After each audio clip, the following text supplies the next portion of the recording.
guys, I just finished reading a book called Verbal Judo, and I ended up summarizing like all of the chapters, and I'm starting to organize them into lessons for our dojo as like verbal de-escalation lessons. So I just wanted to go over a couple of them here with you guys and give you a couple exercises you could do from like the martial artist perspective. So you guys might find some of this useful.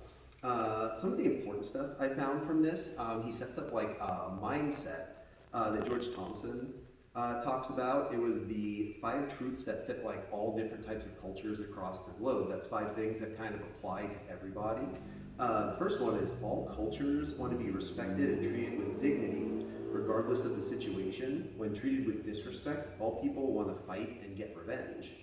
Number 2 is all people would rather be asked than told what to do. To ask is a sign of respect. To tell is often a sign of disrespect. Number 3 is all people want to know why they're being asked or told to do something. Not telling people why is a sign of disrespect and lowers morale in all organizations, including one's own family. Number 4 is all people would rather have options than threats. Again, offering people a choice of action shows respect and allows people to save personal face. Threats are not only disrespectful, they force people, if they have any backbone, to resist and fight. And 5, finally, all people want a second chance to make matters right. People are human, we err and act in ways we wish we hadn't.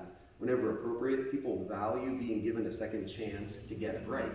So these are important things to think about when you want to try to get like a right mindset, when you want to try to gain cooperation over people just in your daily life, not just in like an aggressive situation, but they can also be helpful if somebody is starting to like escalate into like a violent situation as well.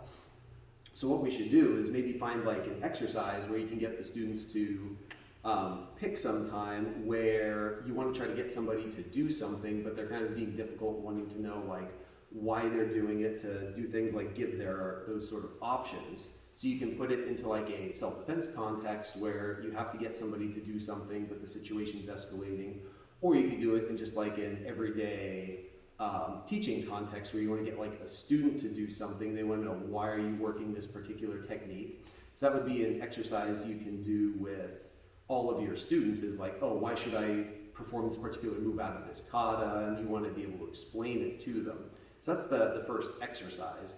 I'm going to leave this video with just a couple other like overall arching important points. I thought like as I was reading, a couple like bonus tips from here one is don't take things personally. You'll already be ahead of the curve and barely need any kind of verbal judo to be able to talk your way out of it if you're not able to be insulted and take things personally. Another one is empathy. You try to see the person the way he sees himself. We'll be going into that more later in another video. The goal of education is to expand the mind. A person's mind cannot be expanded unless he or she is motivated. And this is especially important for martial arts teachers, or if you're trying to get any kind of students to understand anything. Number 8, if your antagonist can upset you, he owns you at some level.